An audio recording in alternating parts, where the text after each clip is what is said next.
Hello guys, स्वागत है आपका अपने YouTube चैनल पे इकोनॉमिक्स हम नो रट्टा ओनली कंसेप्ट। एंड जैसा कि आपको पता है, हम क्लास 11 के लिए एक सीरीज कवर कर रहे हैं माइक्रो इकोनॉमिक्स के लिए।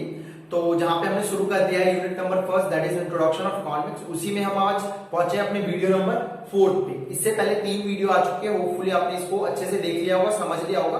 देन आज की वीडियो अब शुरू करते हैं, राइट। तो आज की वीडियो में हम क्या देखने वाले हैं, हम 2 टॉपिक इंपॉर्टेंट टॉपिक देखने वाले हैं। पहला कि central problem of economy, right. पहला देखेंगे सेंट्रल प्रॉब्लम ऑफ इकोनॉमी, और दूसरा एक छोटा सा कंसेप्ट है अपॉर्चुनिटी कॉस्ट। तो हमारा टारगेट रहेगा इस वीडियो के लिए कि ये 2 टॉपिक को हम कवर करें, ठीक है।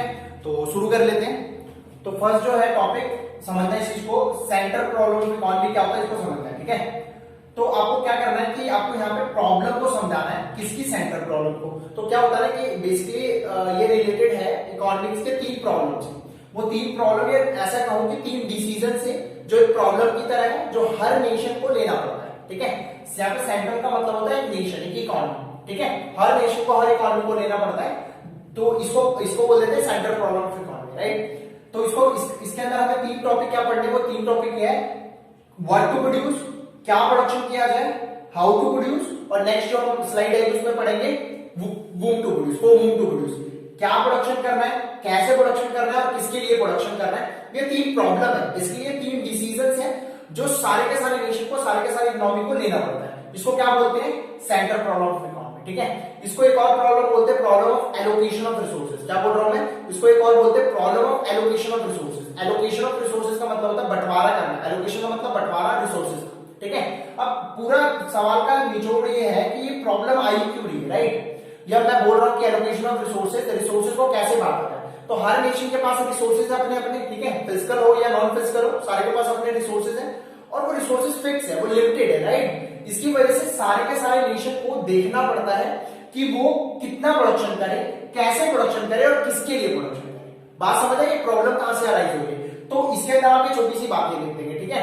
अच्छा, एक और बात, ये जो हम पॉइंट डिस्कस करेंगे यहाँ पे मैं सिर्फ और सिर्फ इसको डिटेल में डिस्कस करूंगा, क्योंकि मेरा काम है आपको अच्छे से समझाना। आपके पास जो कोई भी बुक हो, तो कंटेंट मोरलेस सब में सेम रहता है। तो इसके अंदर जो कंटेंट लिखना है वो आप बुक से फॉलो करेंगे। अगर कोई जो मैं बातें समझा रहा हूँ वो बुक से अलग लिखी हुई है, तो उसमें कुछ समझ नहीं आ रहा उसकी लैंग्वेज, तो आप मुझसे पूछ सकते हैं।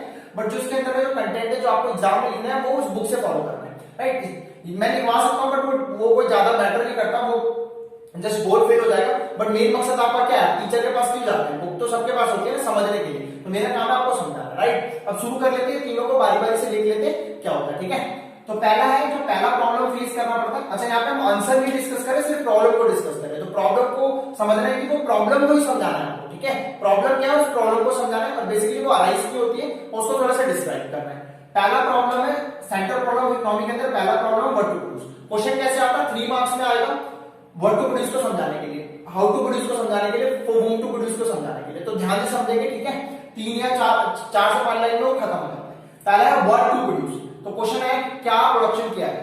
तो पहली लाइन तो आप ये लिखेंगे कि सारी इकोनॉमी के अंदर भाई लिमिटेड रिसोर्सेज होते हैं, उसकी वजह से हर इकोनॉमी को ये डिसीजन लेने पड़ता है कि व्हाट टू प्रोड्यूस।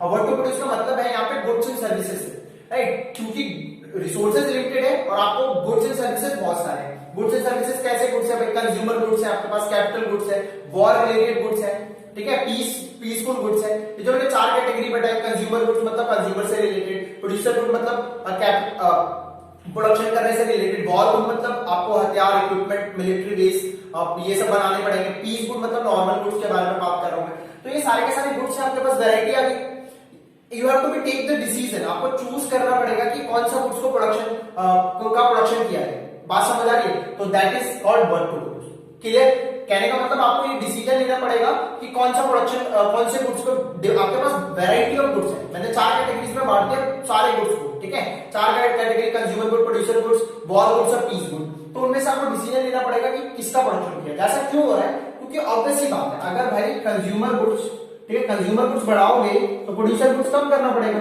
ऑब्वियस है कि नहीं। अगर वॉर के ज्यादा सामान बनाओगे तो पीस के लिए जो अपने नॉर्मल गुड्स रखे हो कम करना पड़ेगा, क्योंकि लिमिटेड रिसोर्सेज है। तो ये डिसीजन लेना पड़ेगा, और ये डिपेंड करता है इकोनॉमी टू इकोनॉमी कि अलग अलग इकोनॉमी में कैसे सिनेरियो चल रहे हैं, उसके हिसाब से डिसीजन लेते हैं, राइट। हमें सिर्फ क्वेश्चन पे डिस्कस करना है। तो ये समझ आया आपको व्हाट टू प्रोड्यूस। तो you have to be take the decision, आपको चूज करना पड़ेगा कौन कौन से गुड्स को आपको प्रोडक्शन करना है। 20% इसका करें, 80% इसका, 70% इसका करें, 30% इसका। It's depend on the economy to economy. उसके बाद दूसरा चीज क्या आता है, आपने डिसाइड कर लिया कि कौन सी गुड्स को प्रोडक्शन करना है, that is what to produce. इसी के अंदर आता है कि कितना उसका प्रोडक्शन करना है। पहले तो आपने डिसाइड करा क्या क्या प्रोडक्शन करना है, फिर दूसरा कितना प्रोडक्शन करना है। तो पहले क्या करना है, व्हाट टू प्रोड्यूस में आपको लिखना है कि भैया इकोनॉमी को लिमिटेड रिसोर्सेज की वजह से उसको डिसीजन लेना पड़ता है कि किस किस क्वांटिटी किस किस गुड्स का प्रोडक्शन किया जाए और कितनी क्वांटिटी में किया जाए। तो इतना समझाने के बाद आपको ये 2 पॉइंट ऑफ लिखने हैं अपने आंसर में। तो 1 मार्क्स इसके, 1 मार्क्स इसके, 1 मार्क्स इसके, 3 मार्क्स ऐसे करके मिलते हैं। इसके 2 सब पार्ट है, मतलब इसको और इलिब्रेट करके 2 पॉइंट्स बना दिए। पॉइंट क्या है कि इसके अंदर और क्या समझना पड़ता है हमें, मतलब इसके अंदर 2 जो पॉइंट है वो क्या है, kind of goods and services. मतलब व्हाट टू प्रोड्यूस के अंदर गवर्नमेंट को ये डिसीजन लेना पड़ता है कि किस प्रकार के, किस टाइप के गुड्स एंड सर्विसेज का प्रोडक्शन किया जाए, डिसीजन लेना पड़ता है। Second, quantity of goods and services, जो ऊपर सेलेक्ट किया है उसके बाद ये डिसीजन लेना पड़ता है कि कितने परसेंट। भाई डिसाइड किया कि चलो ये 4 में से मैंने कंज्यूमर गुड्स और पीस गुड मेरे को प्रोड्यूस करना है, ये नहीं करने। पहला हो गया डिसीजन, काइंड ऑफ गुड्स। फिर डिसीजन करेंगे कि ठीक है इसको मैं करूंगा 80% का प्रोडक्शन, इसको करूंगा 20% का प्रोडक्शन। ये हो गया हमारा सेकंड, हमारा quantity of goods and services. So इसके अंदर आप ये लिख देंगे कि उसके बाद इनको डिसीजन लेना पड़ता है किस क्वांटिटी का। 1 2 लाइन का आंसर देते हैं। होपफुली ये पहला वाला आपको समझ आ गया होगा, व्हाट टू प्रोड्यूस क्या करना है। क्लियर होगी बात? आ जाओ नेक्स्ट, हाउ टू प्रोड्यूस। ठीक है, अब पहले वाले डिसीजन में क्या था, रिसोर्सेज लिमिटेड थे, तो उन्होंने डिसीजन लिया कि भाई क्या क्या प्रोडक्शन करें और कितना कितना प्रोडक्शन करें।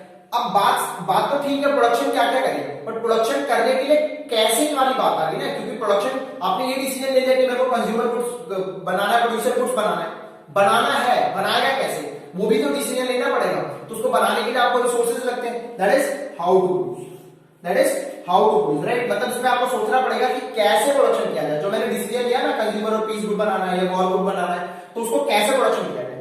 तो हम जनरली इकोनॉमिक्स में हमने 2 कैटेगरीज में बांट दिया है प्रोडक्शन को, that is labour intensive technique और कैपिटल इंटेंसिव टेक्निक। मतलब हाउ टू प्रोड्यूस के अंदर जो गवर्नमेंट है, जो नेशन है, जो सेंटर है, वो डिसीजन लेता है कि जो चूज किए गए गुड्स एंड सर्विसेज को उसको किस टेक्निक के द्वारा प्रोडक्शन करना है, राइट। ये होगा हमारा हाउ टू प्रोड्यूस। उसके अंदर में 2 सब पॉइंट है, that is labour intensive technique, कि गवर्नमेंट को देखना पड़ेगा कि लेबर इंटेंसिव टेक्निक यूज करे कि कैपिटल इंटेंसिव टेक्निक यूज करे। ठीक है, तो अब ये क्या होता है, लेबर इंटेंसिव टेक्निक 1 मार्क्स के क्वेश्चन भी बनते हैं, इसको ध्यान से समझो। लेबर इंटेंसिव टेक्निक का मतलब होता है कि जहां पे जब आप गुड्स एंड सर्विसेज को प्रोड्यूस कर रहे हो, वहां पे लेबर ज्यादा लग रही है और कैपिटल कम। ठीक है, बच्चे जनरली पता है क्या समझते हैं इसको, लेबर इंटेंसिव टेक्निक का मतलब लेबर ही है प्रोडक्शन में, और कैपिटल इंटेंसिव टेक्निक का मतलब सिर्फ कैपिटल है। ऐसा पॉसिबल है क्या कि सिर्फ लेबर ही प्रोडक्शन करती है, और ऐसा पॉसिबल है कि कैपिटल प्रोडक्शन करता है?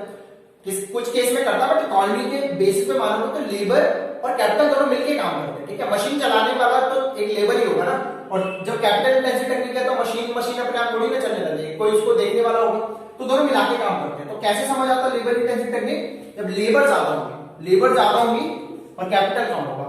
कैपिटल इंटेंसिव टेक्निक है वो उस मेथड को बोलते हैं, उस टेक्निक को बोलते हैं जहां पे कैपिटल ज्यादा यूज हो रही है rather than लेबर, मतलब लेबर कम यूज हो रहा है, कैपिटल ज्यादा हो रहा है। ठीक है, इसलिए क्वेश्चन आया था कि इंडिया को इस सिचुएशन में कौन से मेथड को यूज करना चाहिए, आप बताना, लेबर इंटेंसिव टेक्निक की capital intensive technique. Yes, obviously आपका आंसर आएगा लेबर इंटेंसिव टेक्निक। क्यों भाई? क्योंकि इंडिया में लेबर ज्यादा है, तो हम कैपिटल को ज्यादा यूज करेंगे तो लेबर क्या होंगे, अनएम्प्लॉय होते जाएंगे, उनको एम्प्लॉयमेंट मिलती चली जाएगी, अनएम्प्लॉयमेंट आगे बढ़ जाएगी, right. But capital intensive technique America कौन सा यूज करता है, कैपिटल इंटेंसिव टेक्निक, क्योंकि वहां पे सारे स्किलफुल है, वहां पे मशीनरी ज्यादा है, क्योंकि वहां पे कैपिटलिस्ट इकोनॉमी। तो इट्स डिपेंड करता है इकोनॉमी टू इकोनॉमी, डिसीजन लेना पड़ता है। ठीक है, तो आप इसमें एक्सप्लेन कर देंगे, होपफुली समझ आ गया होगा लेबर इंटेंसिव टेक्निक और कैपिटल इंटेंसिव टेक्निक क्या होता है। ठीक, अच्छा, इसमें एक और क्वेश्चन पूछा गया। ठीक है, इसमें क्वेश्चन पूछा गया है जनरली कि मैं ये क्वेश्चन बताता हूं आपको। ठीक है, आप मेरे को ऑप्शन में 4 ऑप्शन आए तो उसमें से एक आंसर बताना। उसमें लिखा होता है सेंट्रल प्रॉब्लम ऑफ इकोनॉमी। ठीक है, इन चारों कंट्री में से किसको फेस नहीं करनी पड़ेगी। ध्यान से समझ आया क्वेश्चन। 4 ऑप्शन दूंगा मैं कंट्रीज के नाम, और आपको बताना पड़ेगा इन चारों कंट्रीज में से कौन सी कंट्री को central problem of economy face नहीं करनी पड़ेगी। पहली कंट्री में था आपका यूएसए, दैट इज अमेरिका, फिर इंडिया, फिर पाकिस्तान, और चौथा था none of the above. Comment करके मुझे बताना है, मेरा आंसर देखना। दोबारा से क्वेश्चन समझो, सेंट्रल प्रॉब्लम ऑफ इकोनॉमी किस कंट्री को फेस नहीं करनी पड़ेगी। यूएसए तो अमेरिका है, इंडिया और पाकिस्तान और नन ऑफ द अबव।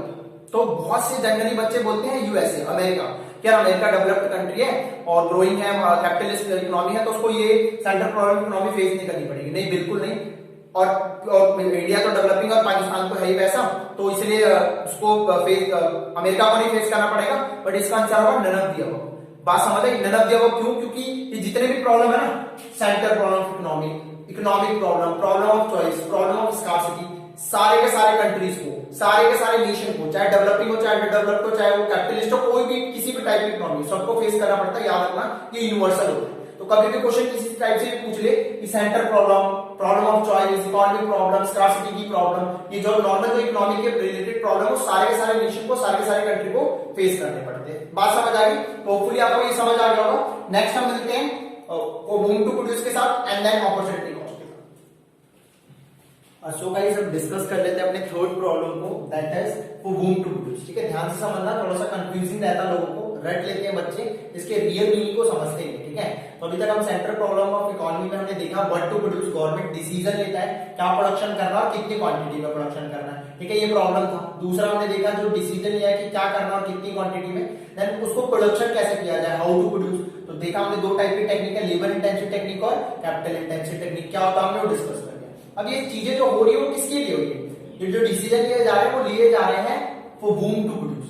किसके लिए प्रोडक्शन किया जाए? गवर्नमेंट है, जो नेशन है, जो इकोनॉमिक्स है, जो बैठे हुए हैं, वो क्या किस लिए काम कर रहे हैं? नेशन को चलाने के लिए, इकोनॉमी को चलाने के लिए, तो उनको डिसीजन लेना पड़ेगा फॉर बूम टू प्रोड्यूस, किसके लिए प्रोडक्शन किया जाए। कहने का मतलब यह है कि सोसाइटी में बहुत टाइप के, बहुत कैटेगरी के लोग रहते हैं। ठीक है, जैसे स्ट्रक्चर ऑफ पॉपुलेशन बोलते हैं ना भाई, चिल्ड्रन रहते हैं, मेल फीमेल कैटेगरी के लोग रहते हैं, और भी कैटेगराइज कर सकते हो, रिच पुअर रहते हैं, मिडिल क्लास, अपर क्लास, तो ये अलग अलग कैटेगरीज है। और उनके पास जो रिसोर्सेज प्रोडक्शन होके आएगा, वो जो भी टेक्निक से आएगा, वो देखना पड़ेगा कि वो उनको कैसे डिस्ट्रीब्यूट किया जाए। ठीक है, तो ये हो गया बेसिक स्ट्रक्चर जो बात होगी। इसका मतलब उसको सिलेक्शन करना पड़ता है कि किस सोसाइटी के लिए कितना काम किया जाए। ठीक है, ये कैसे उनके लिए उसको प्रोवाइड किया जाए।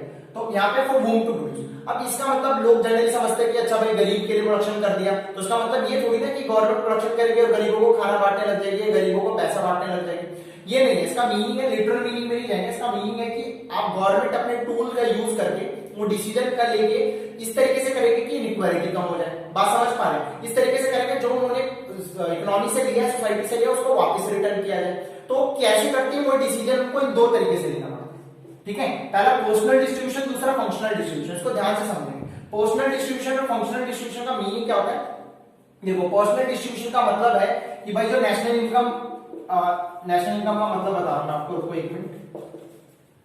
नेशनल इनकम वैसे आपकी 12th क्लास में पहले करते हैं, अभी के लिए ऐसा समझ लो कि गवर्नमेंट की जो इनकम है, गवर्नमेंट ने जो प्रोडक्शन करा है, इनकम इक्वल टू प्रोडक्शन में मान सकता हूं, इनकम बोल दो, प्रोडक्शन बोल दो, राइट। यानी पर्सनल डिस्ट्रीब्यूशन का मतलब कि गवर्नमेंट के पास जो इनकम है, जो टोटल प्रोडक्शन है, उसको कैसे डिस्ट्रीब्यूट किया जाए। तो इसका मतलब जो पर्सनली लोग काम कर रहे हैं, ठीक है, पर्सनली मतलब लोगों के पास कैसे पहुंचेगा? दो तरीके से, टैक्स और सब्सिडी। ठीक है, समझो इस चीज को। या और भी तरीके हैं, एक्सपेंडिचर से, गवर्नमेंट एक्सपेंडिचर से।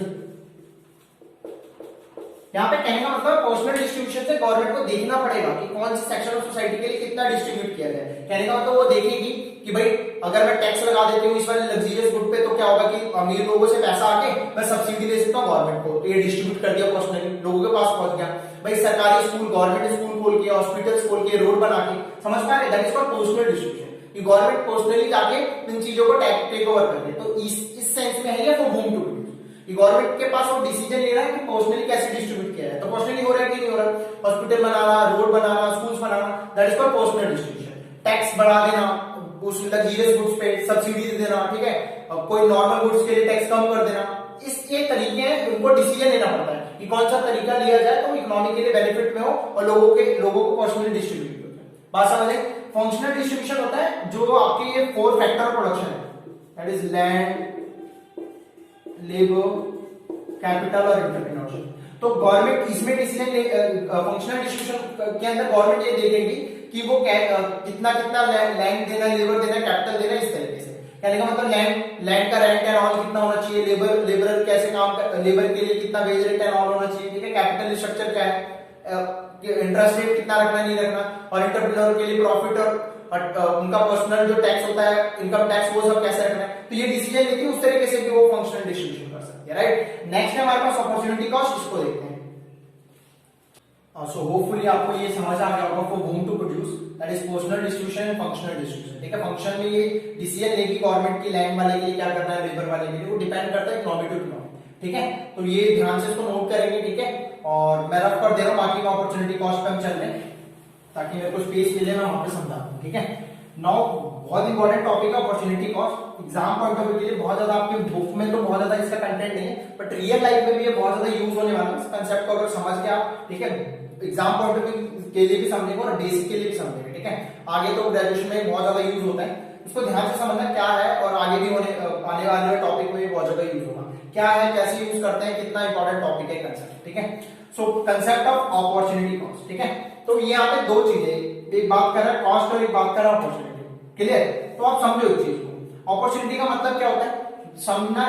एग्जांपल के लिए मैं बोल रहा हूँ, एग्जांपल के लिए मैं बोल रहा हूँ कि आप एक प्लेस पे हो। ठीक है, एक प्लेस पे हो, लेट्स से कि आप जॉब में ही हो, राइट। ये बेसिक एग्जांपल है, सभी टीचर ऑलमोस्ट देते हैं। तो आप एक जॉब पे हो और आपके पास अगर ऑप्शन आ रहे, ठीक है, ऑप्शन आ रहे जॉब के ऑप्शन आ रहे। ठीक है, मान लिया ये बी टाइप का जॉब है, सी टाइप का जॉब है, डी टाइप का जॉब है। तो ये जो जॉब है ये आपके लिए क्या होगा, ये आपके लिए क्या होगा, अपॉर्चुनिटी हुई कि नहीं, पहले ये वाली बात बताना मुझे। तो एक आप एक करेक्ट सिचुएशन में होते हो, चाहे आप जॉब नहीं भी कर रहे थे, उसके बाद भी आपके पास जॉब ऑप्शन है, तो आप जब भी आपके पास अपॉर्चुनिटी आएगी, आपके पास ऑप्शन आ जाए, राइट। ऑप्शन नहीं भी आएंगे तब भी, मान लो आप ए पे जॉब कर रहे थे और आपके पास बी आया, तो आपके पास अब दो ऑप्शन हो गए, ए और बी। ठीक है, तो अपॉर्चुनिटी क्या होती है, जो आपके पास अदर ऑप्शंस आते हैं, राइट। अब जो अदर ऑप्शन आते हैं, अब उसको सेलेक्ट करना आपको, और सेलेक्ट करने के लिए जो आपको कॉस्ट पे करनी पड़ेगी, सेलेक्ट करने के लिए जहां पे पहले थे आप, और उसके बाद जो आपको सेलेक्ट करना पड़ेगा, उसको सेलेक्ट करने के लिए जो आपको कॉस्ट पे करनी पड़ेगी, that is called opportunity. May be ये कॉस्ट पॉजिटिव भी हो सकता है आपके लिए, बेनिफिट भी हो सकता है, नेगेटिव भी हो सकता है, इसको बोलते हैं अपॉर्चुनिटी कॉस्ट। बात समझ आई, मतलब इकोनॉमी में, प्रोडक्शन साइड में या रियल लाइफ में जब भी आप कोई भी चीज, आपको जब अपॉर्चुनिटी मिलती है और जब आप उस अपॉर्चुनिटी को लेते हैं, उसके बदले का उसके बदले जो आपको कॉस्ट पे करना पड़ता है, उसको बोलते हैं अपॉर्चुनिटी कॉस्ट। ये बिल्कुल रियल और नॉर्मल लैंग्वेज में मैंने बता दिया कि अपॉर्चुनिटी कॉस्ट का मतलब क्या है। ठीक है, अब समझना है इसी को। तो और इकोनॉमिक्स में भी इसको कैसे डिफाइन करें, इकोनॉमिक्स में इसका क्या मीनिंग होता है, यहाँ पे लिखा हुआ है, opportunity cost refers to value of a factor, factor का मतलब है जो अपॉर्चुनिटीज मिलने वाली है मुझे, and its next best alternative। अब ये थोड़ा सा कॉम्प्लिकेटेड हो सकता है आप लोगों के लिए, बहुत क्लियरली समझ आ जाएगा, थोड़ा सा 5 मिनट स्पेंड करो टॉपिक के साथ। क्या बोल रहा है कि भाई ये रेफर्स टू अ वैल्यू, एक वैल्यू होता है अपॉर्चुनिटी कॉस्ट, एक वैल्यू होता है ऑफ अ फैक्टर मतलब जिसको मैं सेलेक्ट करने वाला हूं, इट्स नेक्स्ट बेस्ट अल्टरनेटिव, ये सेकंड बेस्ट अल्टरनेटिव यूजेस। कहने का मतलब आपके पास कोई भी ऑप्शन आया, उस ऑप्शन में से आप जो सेकंड बेस्ट अल्टरनेटिव को जो छूटेगा उसको बोलते हैं अपॉर्चुनिटी कॉस्ट। ये क्या बोल रहे हो सर, सेकंड बेस्ट, ये सब कुछ समझ नहीं आ रहा, तो देखो इजीली आपको अब समझ आएगा, जो ये नॉर्मल एग्जांपल से मैं समझाऊंगा। मान लो एक ए पर्सन है, ठीक है, वो जॉब कर रहा है, लेट्स से 20,000 का, ठीक है, उसके पास ऑप्शन आया कितने का, 25,000 का, ध्यान से समझना इसको। 20,000 का जॉब कर रहा था, उसके पास ऑप्शन है 25,000 का, ये इसके लिए अपॉर्चुनिटी है कि नहीं, बिल्कुल है। अब मेरे को एक बात बताना सोच के, उसके पास ये 25,000 का जो अपॉर्चुनिटी है, जब ये इस वाली जॉब से इस वाली जॉब पे जा रहा है, बी वाली जॉब पे जा रहा है, इस बी वाली जॉब को चूज करने के लिए उसने क्या खोया, ध्यान से समझना, ए से बी वाली जॉब पे जाने के लिए उसने जो इस अपॉर्चुनिटी को चूज करने के लिए उसकी कॉस्ट क्या पड़ी, ये ऐसी वाली जॉब चली गई। अरे बात समझ आ रही है, जब ए से बी पे गया तो ये वाली जॉब चली गई, इसी को बोलते हैं अपॉर्चुनिटी कॉस्ट। अरे क्लियर हो गया। अब ये अपॉर्चुनिटी कॉस्ट का मीनिंग क्या है, यहां पे लिखा है जो ये क्या है, जो आपने चूज करा उसका ये सेकंड बेस्ट है कि नहीं, फर्स्ट बेस्ट क्या है 25,000, ये सेकंड अल्टरनेटिव है कि नहीं, जब आप इसको चूज कर रहे हो ये सेकंड बेस्ट हो गया, सेकंड अल्टरनेटिव हो गया, तो ये जो कॉस्ट है second best alternative, second alternative की कॉस्ट को अपॉर्चुनिटी कॉस्ट बोल देते हैं। ये देख लो, refers to the value of a factor in its, इस वैल्यू की factor of value its next best या सेकंड बेस्ट अल्टरनेटिव यूजेस, जो ये कॉस्ट है उसको बोलते हैं अपॉर्चुनिटी। होपफुली आप समझ आ गया होगा, कोई दिक्कत नहीं होगी, ठीक है। इसको बहुत अच्छे तरीके से और डिटेल में भी डिस्कस करते हैं कुछ और एग्जांपल के साथ, ठीक है। उससे पहले एक रियल लाइफ एग्जांपल देता हूं आप लोगों को। लेट्स से एग्जांपल के लिए कि आप ना अभी स्टडी कर रहे हो, ठीक है, आप स्टडी कर रहे हो और आपकी मम्मा ने बुलाया कि 1 घंटा बेटा स्टडी कर ले, और 1 घंटे स्टडी करने के बाद 1 घंटे स्टडी करने के बाद तेरे को जो करना है वो कर लियो, ठीक है। तो आपने 1 घंटे मन लगा के इकोनॉमिक्स पढ़ा और अच्छे से सारे सवाल प्रैक्टिस कर लिए। अब जैसे 1 घंटे हुए ना, आपके पास दो ऑप्शन आए, दो ऑप्शन आए। पहला ऑप्शन आया कि 1 घंटे बाद आपका बहुत फेवरेट टीवी सीरियल आने वाला है, ठीक है, और दूसरा आपके फ्रेंड्स आ गए, बोल रहे हैं कि खेलने चलते हैं। 1 आवर आपके पास यहाँ भी ऑप्शन है, 1 आवर आपके पास यहाँ भी ऑप्शन है। आप करंट सिचुएशन यहाँ पे ध्यान से समझना सीरियल लाइफ को। आप स्टडी कर रहे हो, स्टडी करने के बाद आपके पास दो अपॉर्चुनिटी आई 1 घंटे के बाद कि या तो 1 घंटे के लिए टीवी देख लो आप, या तो फ्रेंड्स के साथ खेलने चले जाओ। तो मेरे को एक बात बताओ, स्टडी आप कर लिया आपने, अब स्टडी करने के बाद जब टीवी देखने गए तो आपने क्या छोड़ा? आपने सेकंड बेस्ट क्या छोड़ा? आपकी जो अपॉर्चुनिटी ग्रैब करने के लिए कॉस्ट क्या पड़ी? फ्रेंड के साथ खेलना नहीं जाना पड़ा। तो दैट इज, इस केस में अगर मैं पूछूं कि जब आपने टीवी को चूज करा तो उस केस में आपकी अपॉर्चुनिटी कॉस्ट क्या है? फ्रेंड के साथ खेलना ना जाना। बात समझ आ रही है रियल लाइफ में भी? अगर आप फ्रेंड्स के साथ जाएंगे, और टीवी, फिर अगर आप फ्रेंड्स के साथ जाएंगे तो बढ़िया, इस अपॉर्चुनिटी को आपको चूज करो। इस अपॉर्चुनिटी को चूज करने के लिए सेकंड बेस्ट या सेकंड अल्टरनेटिव क्या छोड़ दिया आपने?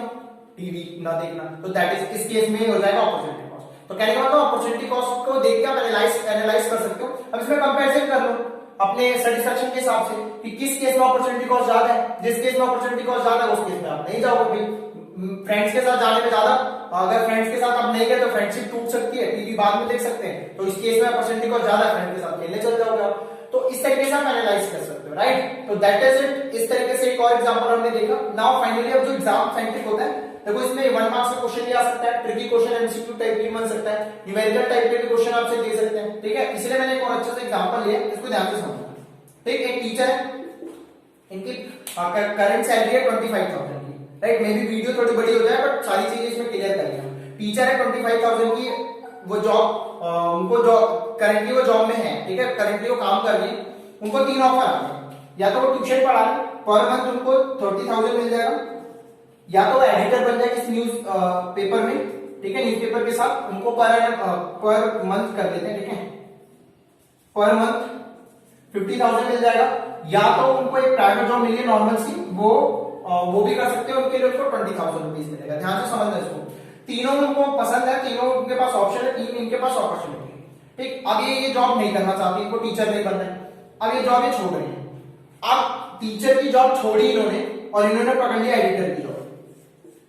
इस अपॉर्चुनिटी को ग्रैब करने के लिए अपॉर्चुनिटी कॉस्ट क्या है, सोच के बताना है। टीचर से वो एडिटर बन गई, इस एडिटर बनने, जब वो एडिटर बनी है तो उस अपॉर्चुनिटी को करने के लिए अपॉर्चुनिटी कॉस्ट क्या है, सोचो। वो value that is second best alternative. तो जनरली बच्चे बोलेंगे सर 25,000, जी नहीं, अमाउंट देखो, ध्यान से समझ आएगा कि आपको कि सेकंड बेस्ट, इन 3 ऑप्शन में से सेकंड बेस्ट क्या है, ये वाला 30,000। तो इस केस में मैं अगर क्वेश्चन पूछेगा एडिटर को चूज करने में अपॉर्चुनिटी कॉस्ट क्या हुई, ट्यूटर की जॉब छोड़ दी उन्होंने 30,000 की, that is called opportunity cost. इस केस में क्लियर हो रही है बात, समझ आ रही है। एक और एग्जांपल इसी में ही समझते हैं कि मान लो कि वो ना ये नहीं सेलेक्ट करनी है, एडिटर सेलेक्ट नहीं करनी, ठीक है, वो सेलेक्ट करेंगे प्राइवेट जॉब, वो सेलेक्ट कर रही है प्राइवेट जॉब, ठीक है। अब प्राइवेट जॉब सेलेक्ट कर रही है तो बताओ अपॉर्चुनिटी कॉस्ट क्या होगा। तो बच्चों का जनरली आंसर क्या आता है, ये अमाउंट देखेंगे और देखेंगे सबसे सेकंड बेस्ट कौन जाएंगे, तो ट्यूटर लगा देंगे। प्राइवेट जॉब उन्होंने सेलेक्ट करा है, ये तो सेलेक्ट ही नहीं करा ना, राइट, ये ऑप्शन है उनके पास, सेलेक्ट ही नहीं करा ना। जब ये प्राइवेट जॉब सेलेक्ट करें तो सेकंड बेस्ट क्या बनता है, सेकंड बेस्ट, ये तो सबसे ऊपर है, ये उससे नीचे, वो उससे नीचे और ये उससे नीचे। मतलब जब आपने प्राइवेट जॉब को सेलेक्ट करा, उसका सेकंड बेस्ट का छोड़ा, सबसे करीब उसका सेकंड बेस्ट टीचर 25,000 की जॉब।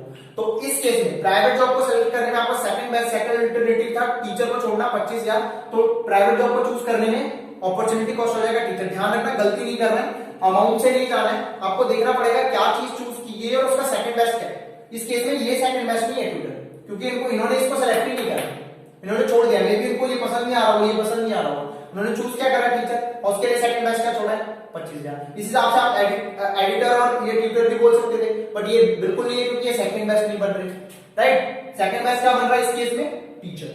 तो ये था हमारा अपॉर्चुनिटी कॉस्ट का फंडा, ठीक है। आप होपफुली अपनी डेफिनेशन भी क्लियर होगी, सारी बातें क्लियर हो जाएगी। So that is it for this video, hopefully आपको समझ आ गया होगा।